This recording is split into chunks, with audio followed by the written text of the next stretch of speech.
नमस्कार, मैं अजय आपका स्वागत करता हूं और आप देख रहे हैं न्यूज़ आप तक 24 मध्य प्रदेश का हिंदी न्यूज़ चैनल। चलिए देखते हैं मध्य प्रदेश की 25 मुख्य खबरों को, लेकिन उससे पहले कमेंट करके हमें बताइए कि आप न्यूज़ किस जिले से देख रहे हैं। साथ ही वीडियो को लाइक, शेयर और चैनल को सब्सक्राइब करना ना भूलें। हमारे फेसबुक पेज को भी फॉलो करना ना भूलें, जिसका लिंक डिस्क्रिप्शन बॉक्स में दिया गया है। MPPSC सेट एग्जाम सेट परीक्षा OMR शीट में सिर्फ काले बाल पेन से अभ्यर्थी दे सकेंगे जवाब। मध्य प्रदेश लोक सेवा आयोग MPPSC ने साल की पहली राज्य पात्रता परीक्षा 2024 सेट घोषित कर दी। आयोग ने अभ्यर्थियों के लिए गाइडलाइन जारी की है, जिसमें परीक्षा के दौरान OMR शीट पर जवाब दिए जाने पर खासा जोर दिया है। ऑफलाइन होने वाली सेट परीक्षा में अभ्यर्थियों को OMR शीट पर जवाब देना होंगे, जो सिर्फ काले बाल व स्याही पेन से करने पर मान्य होंगे। ऐसा इसलिए निर्देश दिए हैं क्योंकि कई बार अभ्यर्थी पेंसिल या फिर लाल व नीले पेन से शीट में सही जवाब पर गोले बनाते हैं। इसके चलते मूल्यांकन के दौरान काफी परेशानी आती है। इन शीट को ऑप्टिकल स्कैनर के माध्यम से जांचा जाता है। 21 मार्च से 20 विषय में सेट परीक्षा के लिए आवेदन मांगे हैं। अभ्यर्थी 20 अप्रैल के बाद फॉर्म भर सकेंगे। आयोग ने परीक्षा को दिसंबर में करवाने का फैसला लिया है। 15 दिसंबर को इंदौर, भोपाल, जबलपुर, ग्वालियर, सतना, रीवा, सागर, उज्जैन, रतलाम समेत 12 शहरों में परीक्षा केंद्र रहेंगे। 3 घंटे की 2 पेपर होंगे, जिसमें एक सामान्य और दूसरा चयनित विषय का पेपर होगा। सामान्य में 50 प्रश्न होंगे। सही उत्तर पर 2 अंक प्रत्येक प्रश्न के जवाब पर दिया जाएगा। विषय पेपर में 200 अंक के 100 प्रश्न होंगे। परीक्षाएं OMR शीट पर ऑफलाइन रखी है।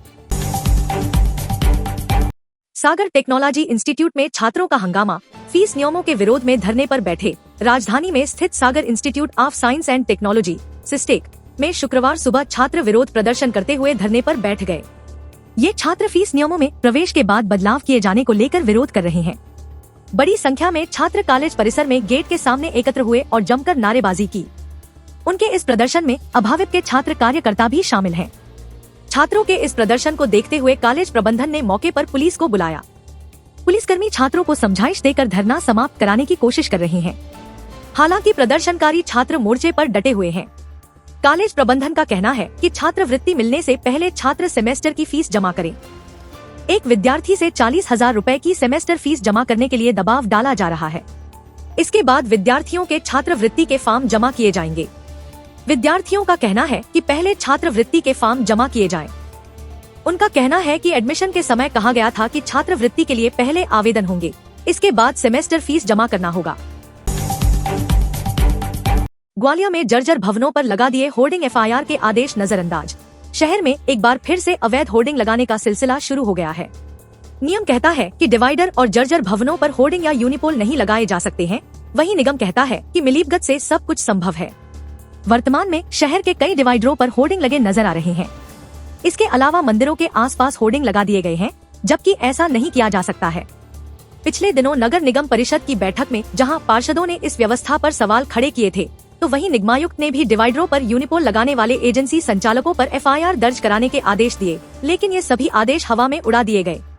आने वाले वर्षा के मौसम में ये होर्डिंग व यूनिपोल फिर से हादसों का कारण बन सकते हैं। शहर में राम मंदिर के ठीक पास लगे होर्डिंग के कारण पूरा मंदिर छुप जाता है। मध्य प्रदेश आउटडोर मीडिया नियम के अनुसार मंदिरों के आसपास होर्डिंग नहीं लगाए जा सकते हैं। वहीं जिंसी नाला पर जर्जर मकान पर होर्डिंग ठोक दिया गया है। इसकी पूर्व में भी शिकायतें हुई हैं। इसके अलावा शहर के कई इलाकों में अब भी अवैध होर्डिंग नजर आते हैं। इनमें सर्वाधिक पुरानी छावनी इलाके में अटल द्वार और इसके आसपास अवैध होर्डिंग संचालित हो रहे हैं।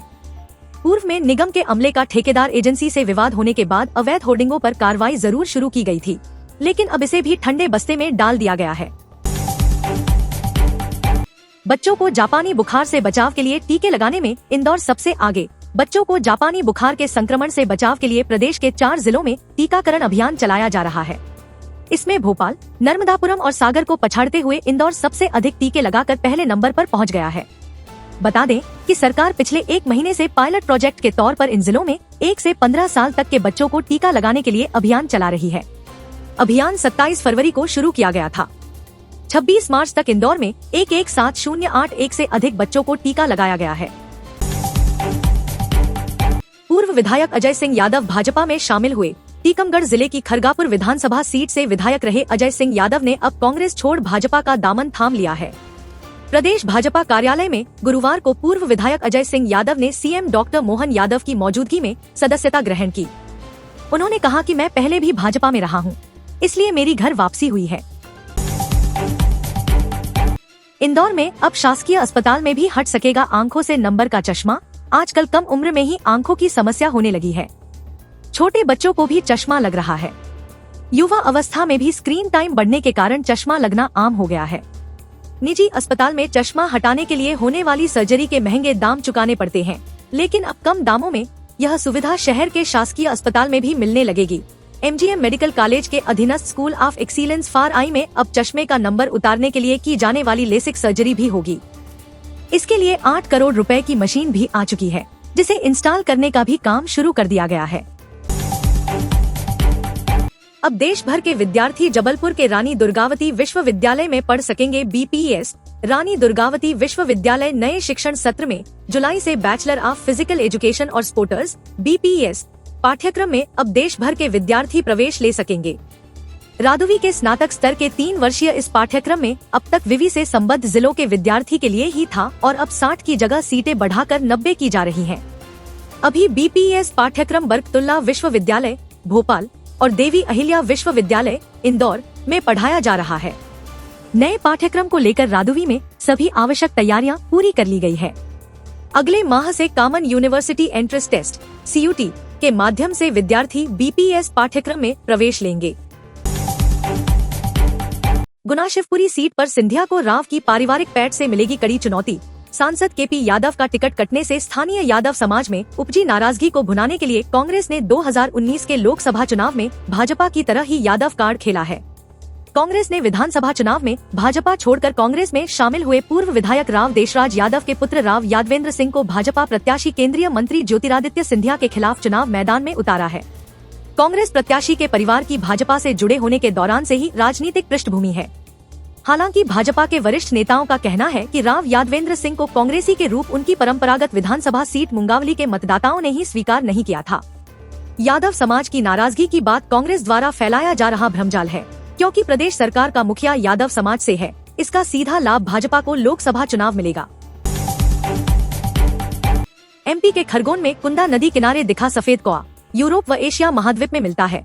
खरगोन शहर की कुंदा नदी के तट स्थित बड़घाटेश्वर मंदिर क्षेत्र में सफेद कौआ दिखाई दिया है। यहाँ आसपास के लोगों के लिए यह चर्चा का विषय है, क्योंकि अमूमन कौआ काला ही होता है। यहाँ के लोगों का कहना है कि पिछले 4 दिन से सफेद कौआ दिखाई दे रहा है। कई लोगों ने फोटो व वीडियो भी बनाए हैं। वह सफेद कौए के दर्शन को अपना भाग्य समझ रहे हैं। इंदौर में कमजोर ग्राहकी से मूंगफली तेल 40, सोया तेल 25 रुपए हुआ सस्ता। होली की ग्राहकी खत्म होने के साथ ही बाजार में खाद्य तेलों की ताजा खरीदारी बेहद कमजोर है, जिसके चलते बुधवार को मूंगफली और सोया तेल की कीमतों में जोरदार गिरावट देखने को मिली है। मूंगफली तेल इंदौर 40 रुपए घटकर 1440 से 1460, सोया तेल इंदौर 20 से 25 रुपए घटकर 940, पाम तेल इंदौर 15 रुपए घटकर 985 रुपए प्रति 10 किलो रह गया। इंदौर किराना बाजार में बादाम की सप्लाई मांग से अधिक होने के कारण भाव में गिरावट। गर्मी बढ़ने से बादाम की मांग में भारी कमी आई है, जबकि बादाम उत्पादक केंद्र कैलिफोर्निया से भारतीय पोर्ट पर कंटेनर के लगातार आने से बादाम की उपलब्धता बढ़ती जा रही है। इसके चलते आयातक भी बादाम के दाम घटाकर बिकवाली कर रहे हैं, जिससे इंदौर में भी बादाम की कीमतों में 10 से 15 रुपए प्रति किलो और गिरावट दर्ज की गई। इंदौर बादाम घटकर इंडिपेंडेंट 530 से 550, अमेरिकी 630 से 660 रुपए प्रति किलो रह गई। व्यापारियों का कहना है कि इन दामों पर अब ज्यादा मंदी की गुंजाइश कम है। अब सस्ते में ठीक करा सकेंगे घर के सभी उपकरण। ग्राहकों के फायदे के लिए सरकार ने तैयार किया फ्रेमवर्क। यदि आप भी घर में मौजूद टीवी, फ्रिज, कूलर या किसी अन्य उपकरण के बार बार खराब होने और मैकेनिक को बार बार भारी पैसे देकर परेशान हो गए हैं, तो जल्द ही आप अब ऐसे उपकरणों की मरम्मत सस्ते में करा सकते हैं। ग्राहकों की सुविधा को ध्यान में रखते हुए अब केंद्र सरकार राइट टू रिपेयर फ्रेमवर्क लेकर आई है। इस फ्रेमवर्क के तहत 4 सेक्टर से जुड़ी मैन्युफैक्चरिंग कंपनियों को राइट टू रिपेयर पोर्टल जोड़ा जाएगा और अपने उत्पाद और उसमें इस्तेमाल होने वाले पार्ट्स को रिपेयर करने की सुविधा बताने के बारे में कहा है। इन 4 सेक्टर में फार्मिंग उपकरण, मोबाइल इलेक्ट्रॉनिक्स, कंज्यूमर ड्यूरेबल्स एवं ऑटोमोबाइल उपकरण शामिल हैं।